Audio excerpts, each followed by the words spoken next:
ऋतुराज वसंत के शुभ आगमन पर विद्या की महादेवी मां सरस्वती के आराधना के पावन पर्व बसंत पंचमी की हार्दिक शुभकामनाओं के साथ विधानसभा के अंदर माता की पूजा उपरांत आज 3 तारीख है।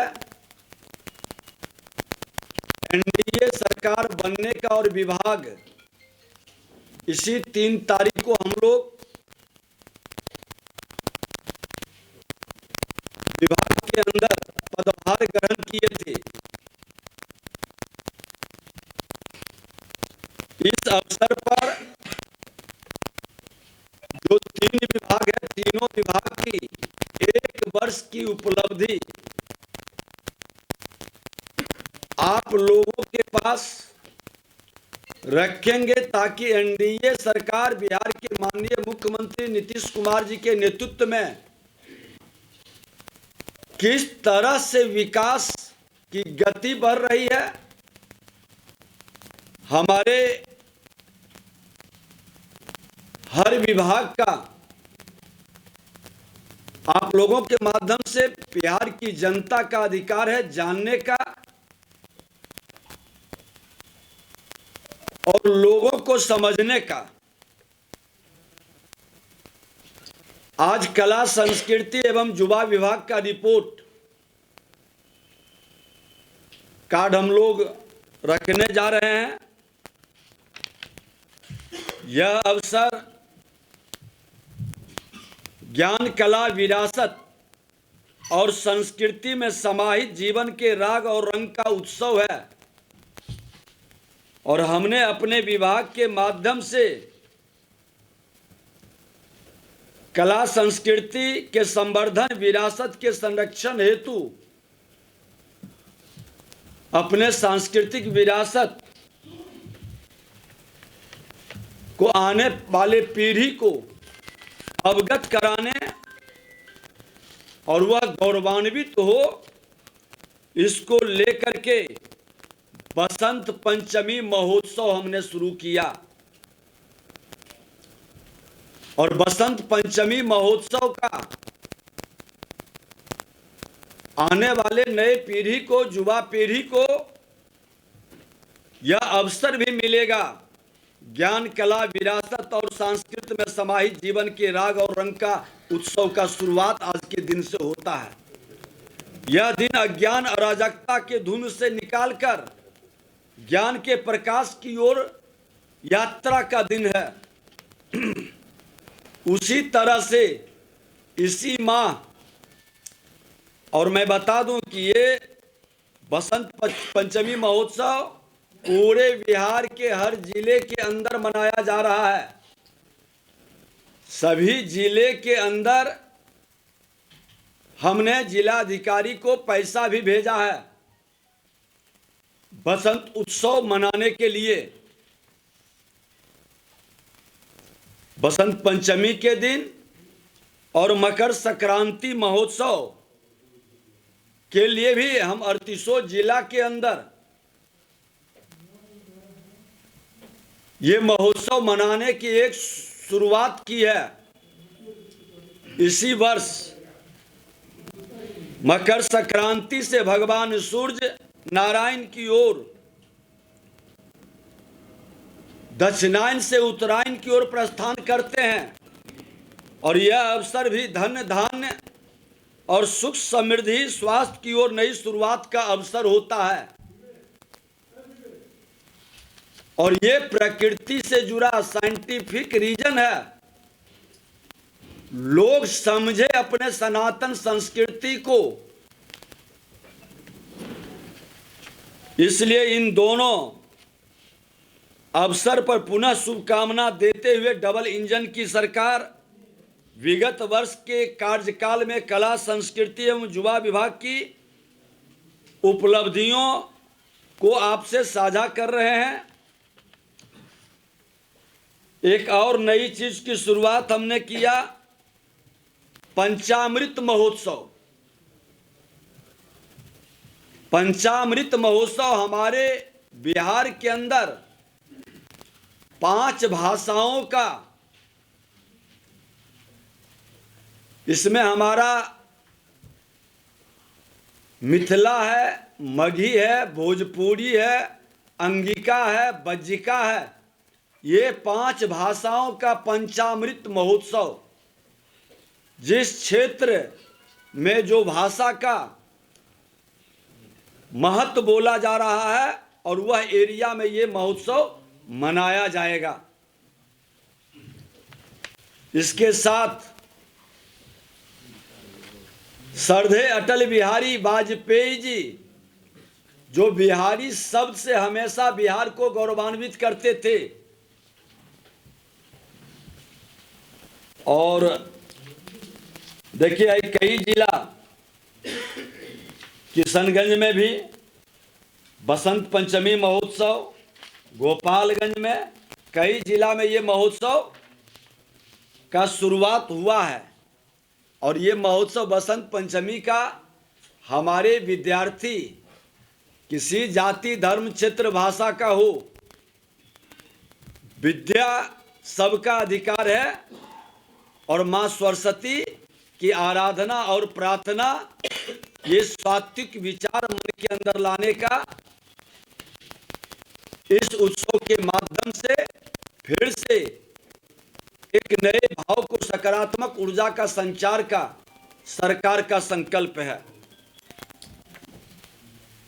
अटल कला भवन श्रद्धेय अटल जी के स्मृति में बिहार के माननीय मुख्यमंत्री नीतीश कुमार जी के कर कमलों से मुजफ्फरपुर की धरती पर 2000 लोगों के बैठने के जो ऑडिटोरियम है उसका नामांकन और शुरुआत किए, और ये 38 जिला में बनेगा।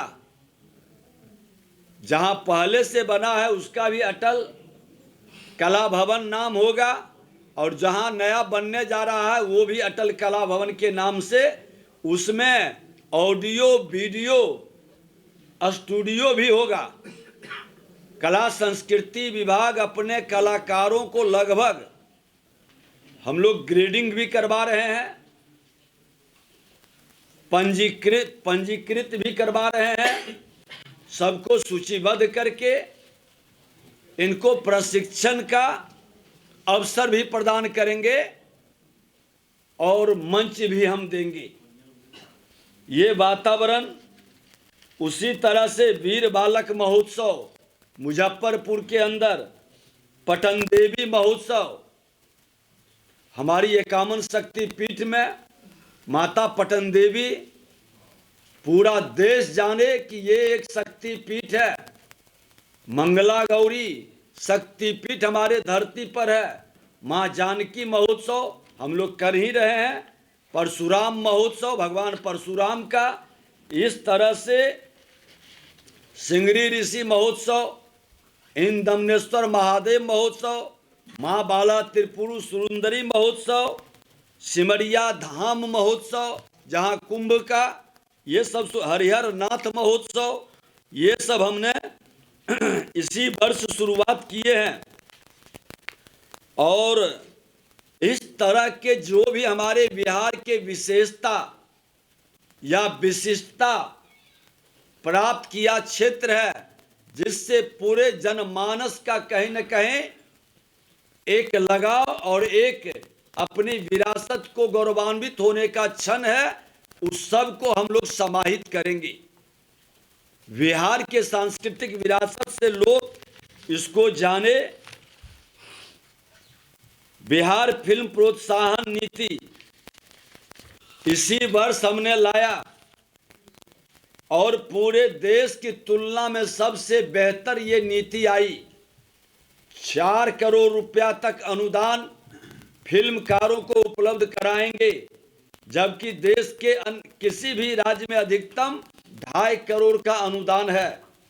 वहीं राज्य की क्षेत्रीय भाषाओं में बनने वाली फिल्म के लिए हमने लागत के 50% राशि का अनुदान उपलब्ध कराने का नीति बनाया है। इस नीति में टीवी धारावाहिक ओटीटी प्लेटफॉर्म के लिए बनने वाले फिल्मों के लिए 1 करोड़ और 3 करोड़ रुपए तक की राशि अनुदान देने का भी हमने निर्णय लिया। राज्य की कहानी पटकथा पर बनने वाली फिल्मों तथा राज्य के कलाकारों को फिल्म में काम देने पर भी हम विशेष अनुदान देने जा रहे हैं। और जितना मेरा महोत्सव विशेषता और विशिष्टता है, फिल्म में इसकी प्राथमिकता लेने पर हमारा पूरा सहयोग नीति के अंतर्गत पूरी हम उनको मदद करेंगे। इसी प्रकार फिल्मकार राज्य में 75% से अधिक शूटिंग दिवस वाली फिल्मों के लिए विशेष अनुदान और प्रोत्साहन का लाभ ले पाएंगे। इस नीति का उद्देश्य राज्य की अलग अलग भाषाओं में फिल्म निर्माण को हम बढ़ावा देंगे। जो पंचामृत हमारी 5 भाषाएं हैं, उसका संवर्धन, संरक्षण और उसको आगे बढ़ाने का मेरा संकल्प है। साथ ही हम राज्य की प्रतिभाओं को विशेष प्रोत्साहन देंगे। देश भर के नामचीन फिल्म संस्थानों में पढ़ रहे युवाओं को वित्तीय सहायता देने के अलावे राज्य में फिल्म निर्माण से जुड़ी पढ़ाई और ट्रेनिंग को भी बढ़ावा दिया जाएगा। आपको गौरवशाली सांस्कृतिक विरासत की बहुरंगी छवि को दुनिया के सामने प्रस्तुत करने के लिए जो हम अटल कला संस्कृति भवन प्रतिभाओं को उपयुक्त मंच देंगे। पहले ये प्रेक्षागृह के नाम से जाना जाता था, उसका नाम बदल के अटल कला संस्कृति भवन में हम अपने सांस्कृतिक विरासत के स्वरूप को नए पीढ़ी को अवगत कराएंगे। आज एक चीज और बता दें कि इस कला भवन में परंपरागत एवं आधुनिक प्रदर्शन कलाओं अपने जिलों के सांस्कृतिक गतिविधियों का ये केंद्र रहेगा। अटल कला भवन में जो उस जिले की सांस्कृतिक गतिविधि है, महापुरुष है, वहाँ का लोकगीत है, लोक नृत्य है, लोक भाषा है, लोक एकांकी, ये सभी प्रदर्शित किया जाएगा। गया से हमने इसी वर्ष सांस्कृतिक विरासत ज्ञानोत्सव शुरू किया, जो हर जिले के अंदर ये कार्यक्रम चलेगा। नागरिक अपने समृद्ध सांस्कृतिक विरासत पर गौरव करते हुए उसे संरक्षित और संवर्धित करने में अपनी भूमिका को निभाए। अपनी विशिष्टता और विशेषता बच्चे जुड़ते हैं, उनसे इस जिले का कौन कौन सा विशेषता है, कौन कौन विशिष्ट लोग हैं, अपने महापुरुषों का, अपनी विरासत के बारे में बताए। चर्चा, डिबेट, इस तरह के माध्यम से अपने विरासत पर गर्व महसूस करे और उस ओर प्रेरणा प्राप्त करके कदम बढ़ाए। ये उद्देश्य है सरकार की, विभाग की। और विरासत की नींव पर टिकी विकास की इमारत ही मौलिक भी होगा, मजबूत भी होगा। और देश के प्रधानमंत्री जी स्पष्ट शब्दों में कहते हैं, विरासत के साथ विकास। इसलिए विरासत को आगे बढ़ाना हम सब की जिम्मेदारी है। उसी तरह के राज्य युवा महोत्सव के अंदर हमने 19 विद्याओं में युवा केंद्रित कार्यक्रम जैसे नृत्य, संगीत, भाषण, फोटोग्राफी प्रतियोगिता, वाद विवाद प्रतियोगिता, प्रदर्शन कलाओं से जुड़े आयोजन, सांस्कृतिक कार्यक्रम, चित्रकला प्रदर्शनी, ये आयोजन ही नहीं किए हैं। इसके अंदर उनको प्रशिक्षित करने का, और युवा महोत्सव साल में एक बार होता है। सभी संस्थानों के अंदर कला संस्कृति विभाग इसमें रुचि रखने वाले बच्चों को प्रोत्साहित भी करेंगे, प्रशिक्षण भी देंगे, प्रतियोगिता में भागीदारी भी कराएंगे। और इस कार्यक्रम का मकसद है कि अपनी प्रतिभाओं को बढ़ाने का, निखारने का एक अवसर प्रदान करना। इसी तरह से आपस में एक ब्रांडिंग भी, आचार विचार और संस्कृति का आदान प्रदान भी जब राष्ट्रीय स्तर पर युवा महोत्सव होता है तो अपने बिहार का झलक भी वहाँ दिखाई पड़े, ये हमारा इस कार्यक्रम के माध्यम से सोच है। सूबे में फिल्म सहित रचनात्मक उद्यम क्रिएटिव इंडस्ट्रीज के समग्र विकास के लिए विभाग की ओर से बहुसूत्रीय प्रयास किए जा रहे हैं। हम बिहार को क्रिएटिव इकोनॉमी का नया गंतव्य बनाने के लिए हर संभव प्रयास कर रहे हैं। हम बिहार में फिल्म उद्योग आधारित फिल्म सिटी विकसित करने का नई नीति बनाने जा रहे हैं। मुख्यमंत्री जी की भी इच्छा है कि रोजगार का और पर्यटन का इससे बढ़ावा मिलेगा। भारत सरकार से 200 करोड़ रुपए की सहायता का हम लोगों ने डिमांड भी किया है और उम्मीद है कि जब हम यहाँ सारी प्रक्रिया पूरा करेंगे तो इसमें हम सफल भी होंगे। 200 करोड़ फिल्म निर्माण से जुड़ी बारीकियों के अध्ययन के लिए पुणे का फिल्म एवं टेलीविजन संस्थान एक विश्व स्तरीय केंद्र रहा है। इसके क्षेत्रीय केंद्र बंगाल, केरल, अरुणाचल प्रदेश जैसे राज्यों में रहे हैं। बिहार जैसे युवा राज्य में आज इसकी व्यापक उपयोगिता है। अतः हमने राज्य में FTII के क्षेत्रीय केंद्र की स्थापना की पहल की है, जिसके लिए हम केंद्र से 100 करोड़ रुपए का बजटीय प्रस्ताव का भी प्रस्ताव रखे हैं। इसके साथ ही राज्य में नाट्य विद्या को संरक्षित करते हुए इससे जरूर जुड़ी पढ़ाई प्रशिक्षण हेतु राष्ट्रीय नाट्य विद्यालय के तर्ज पर बिहार नाट्य विद्यालय शुरू करने जा रहे हैं। इस नाट्य विद्यालय के गठन की प्रक्रिया कैबिनेट के अनुमोदन के बाद तत्काल शुरू हो जाएगा। इसके अलावे हम गुरु शिष्य परंपरा पर आधारित शास्त्रीय और लोक कलाओं को भी खास तौर पर लक्षित करेंगे। इन कलाओं के चयनित कला साधक गुरुओं और शिष्यों को एक निश्चित अवधि के लिए राज्य सरकार की ओर से मानदेय भी दिए जाने की योजना पर हम लोग काम कर रहे हैं। राज्य से बाहर 2 स्थानों पर बिहार महोत्सव कराए जाने की परिपाटी रही है। इस बार भी हम लोग करेंगे, उसकी घोषणा जल्द हम लोग करेंगे। साल 2024-25 के लिए हम उत्तर और दक्षिण भारत के एक स्थानों पर इसके आयोजन का प्रोग्राम बना रहे हैं। समृद्ध सांस्कृतिक विशेषता और विरासत को यहाँ के लोगों तक विस्तारित किया जाएगा। मुंबई में भी फिल्म निर्माण से जुड़े कलाकारों, तकनीकी उद्यमियों के साथ फिल्म कॉन्क्लेव करने हम जा रहे हैं। इसी के साथ विभाग राज्य में फिल्म उद्योग को विशेष गति देने के लिए कॉन्क्लेव के साथ निवेशकों की बैठक आयोजित किया भी है।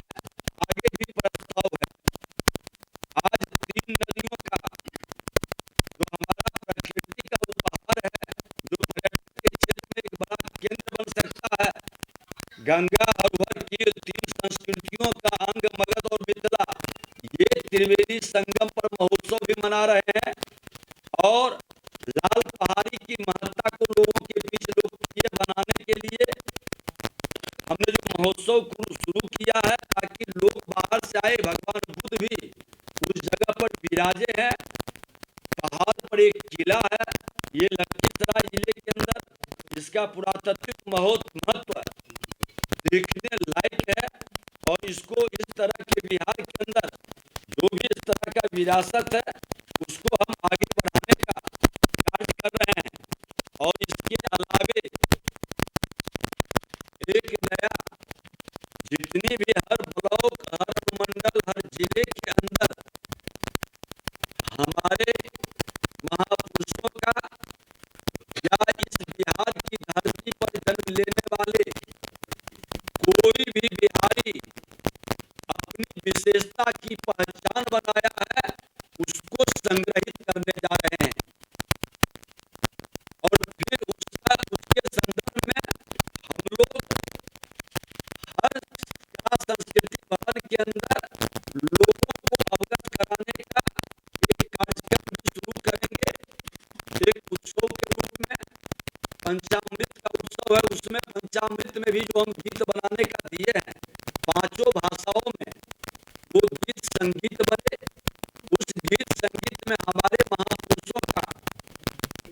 उल्लेख रहे, ताकि बिहार के लोग और हर बिहारी गौरवान्वित हो और हर बिहारी अपने सांस्कृतिक विरासत पर गर्व महसूस करे और इसकी गाथा को लोगों तक पहुंचाए। इस विभाग का जो उद्देश्य है, इससे रोजगार का भी अवसर मिलेगा, पर्यटन के क्षेत्र में भी लोगों को बढ़ावा मिलेगा और हमारे लोग इतने सारे सांस्कृतिक विरासत से बहुत नए नौजवान लोगों को अवगत कराने का अवसर भी मिलेगा। महिलाओं से आह्वान किया है, अब आज का विभाग से संबंधित अगली सरकार महिलाओं की सरकार होगी, हम उनके साथ हैं और उनका दुख मेरा दुख होगा, क्या कहेंगे? आज का कला संस्कृति विभाग का मैं खुल करके कहूंगा, लोकतंत्र की जननी की भूमि है। ये भी हमारी एक सांस्कृतिक विरासत और धरोहर है और सांस्कृतिक विरासत और धरोहर पर हमने कहा कि ये शक्ति की भूमि मां जानकी की भूमि है, भक्ति की भूमि पटन देवी की भूमि है और मुक्ति की भूमि मंगला गौरी विष्णुपद का धाम है। शक्ति, भक्ति और मुक्ति का हम महिलाओं का क्या, युवाओं का, किसानों का, आज मकर संक्रांति जैसा महोत्सव में किसानों का सम्मान है। अलग अलग महोत्सव मनाने का उद्देश्य भी मेरा यही है कि हर समाज, हर वर्ग के लोगों का हम सम्मान करें, कथनी करनी एक करें, अपने बिहार कैसे गौरवान्वित हो इस पर हमारा फोकस हो। सत्ता के लिए हम अपने बिहार को कलंकित न करें, हमारा सकारात्मक सोच और विचार हर बिहारी को गौरवान्वित करे, बिहारी लज्जित नहीं हो। कला संस्कृति विभाग वो सारे कदम उठाएंगे जो विकारों से मुक्त होकर बंधनों से बाहर निकाल के हर बिहारी मां भारती के संतान को गौरवान्वित करे। ये संकल्प को साकार करेंगे। देश के प्रधानमंत्री नरेंद्र मोदी जी और बिहार के मुख्यमंत्री नीतीश कुमार जी के नेतृत्व